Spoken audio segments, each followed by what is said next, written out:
Hello friends, അപ്പോൾ ഇന്നത്തെ Sunday ഒരു സ്പെഷ്യൽ അപ്പം ഉണ്ടാക്കുകയാണ് കേട്ടോ. അപ്പോൾ ഞാനും മക്കളും എല്ലാവരും കൂടെ ഉണ്ടാക്കാൻ പോവാണ്.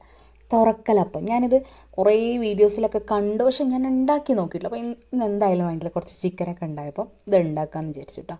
അപ്പോൾ ഞാനിവിടെ മൈദ കുഴച്ച് വെച്ചത്, കുറച്ച് ഈസ്റ്റും പഞ്ചസാരയും ഇളം ചൂടുവെള്ളം ആവശ്യത്തിന് ഉപ്പും ചേർത്ത് കുഴച്ച് വെച്ചതാണ് കേട്ടോ.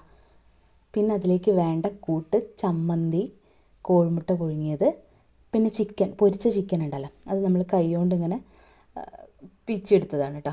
പിന്നെ മയണൈസും. അടിപൊളി ടേസ്റ്റാണ്. ഞാൻ ഫസ്റ്റ് ടൈം ഉണ്ടാക്കി നോക്കി ടേസ്റ്റ് ചെയ്തു മക്കളെ. കിട്ടു ഐറ്റം. നിങ്ങൾ എന്തായാലും ഉണ്ടാക്കി നോക്കിക്കോ. നമ്മൾ പിന്നെ അയ്യേന്ന് പറയില്ല, കാരണം അത്രയ്ക്കും ടേസ്റ്റ് ഉണ്ട്. ഞാനത് ഉണ്ടാക്കി നോക്കി കഴിച്ചിട്ടാണ് കേട്ടോ അപ്പോൾ വീഡിയോ നിങ്ങൾക്ക് ഷെയർ ചെയ്യുന്നത്.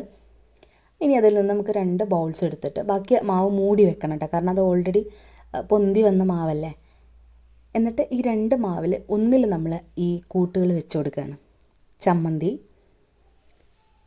പിന്നെ നമ്മുടെ ചിക്കൻ, കോഴിമുട്ട, ഈ മയോണൈസ്, ഈ 4 സാധനങ്ങളും ഇതിൽ നമ്മൾ വെച്ചിട്ട് വേറൊരു പത്തിരി പരത്തിയ ശേഷം, കുറച്ച് കട്ടിക്ക് പരത്തണം കേട്ടോ, വളരെ നൈസായിട്ട് പരത്തണ്ട, കുറച്ച് കട്ടിയിലൊക്കെ പരത്തിയിട്ട് നമ്മൾ ഈ കൂട്ടിൻ്റെ മേലെ വെച്ചിട്ട് പൂട്ടിയ ശേഷം നമ്മളത് ഫ്രൈ ചെയ്തെടുക്കുകയാണ് ഓയിലിൽ കേട്ടോ. ഇത് ആക്ച്വലി സത്യം പറഞ്ഞാൽ നമ്മളിത് കഴിക്കുമ്പം നമുക്കൊരു ഷവർമ്മ ഒക്കെ കഴിക്കുന്ന ഫീലുണ്ട് കേട്ടോ. നല്ല ടേസ്റ്റ് ഉണ്ട്. അപ്പോൾ നിങ്ങൾ എന്തായാലും ഇത് ഉണ്ടാക്കി നോക്കണം. ഒരു പണിയില്ല, കാരണം നമുക്ക് ചിക്കൻ ഒരുപാട് ചിക്കനൊന്നും വേണ്ട, കുറച്ച് ചിക്കൻ നമ്മളെ വീട്ടിൽ കൊണ്ടുവന്നതായിരുന്നു, ഒത്തിരി മാറ്റി വെച്ചിട്ട് ഉണ്ടാക്കാം.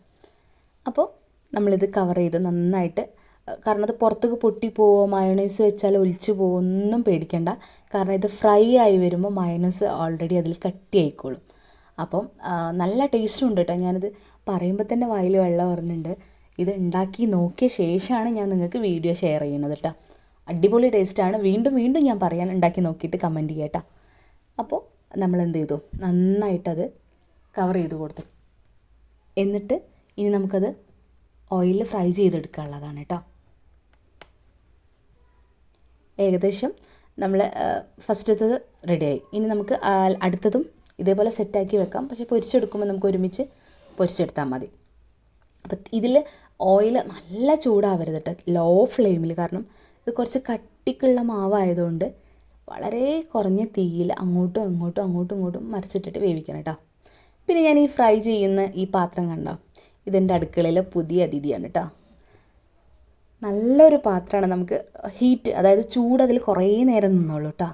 മാത്രമല്ല നല്ല വെയിറ്റുള്ളൊരു പാത്രമാണ്.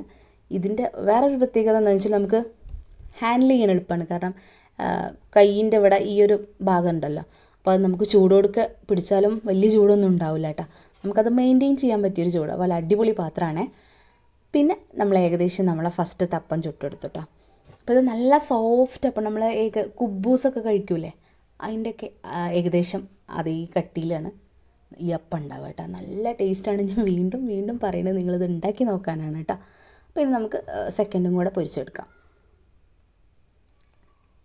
നമ്മളത് ഉണ്ടാക്കി വെച്ചിട്ട് ഒരു പാത്രം കൊണ്ട് മൂടി വെക്കണം കേട്ടോ, കാരണം ഞാൻ പറഞ്ഞല്ലോ നമ്മളിത് ഓൾറെഡി മാവ് പൊന്തി വന്നിട്ട് പിന്നെ അതിനെ നമ്മൾ പരത്തിയിട്ടാക്കണം, അപ്പോൾ ഡ്രൈ ആയി പോവും. അപ്പോൾ നമ്മളത് മൂടി വെച്ചിട്ട് തന്നെ നെക്സ്റ്റ് സ്റ്റെപ്പും ചെയ്ത് കൊടുത്താൽ മതി കേട്ടോ. നിങ്ങളത് ഉണ്ടാക്കി നോക്കുക, കമൻറ്റ് ചെയ്യുക. പിന്നെ എൻ്റെ വീഡിയോ ആദ്യമായിട്ട് കാണുകയാണെങ്കിൽ ഇഷ്ടമായ ലൈക്ക് ചെയ്യുക, ഷെയർ ചെയ്യുക, സബ്സ്ക്രൈബ് ചെയ്യുക. ഇതാണ് കേട്ടോ അതിൻ്റെ ഉള്ളിൽ, നല്ല വെന്തിട്ടുണ്ട്. ചമ്മന്തിയും കോഴിമുട്ടയും ആ ചിക്കനൊക്കെ കൂടെ സെറ്റായിട്ടുണ്ട് കേട്ടോ, നല്ല ടേസ്റ്റ് ഉണ്ട്. അപ്പോൾ നിങ്ങൾക്ക് ഇഷ്ടമായി നിങ്ങൾ ലൈക്ക് ചെയ്യുക, ഷെയർ ചെയ്യുക, കമൻറ്റ് ചെയ്യുക.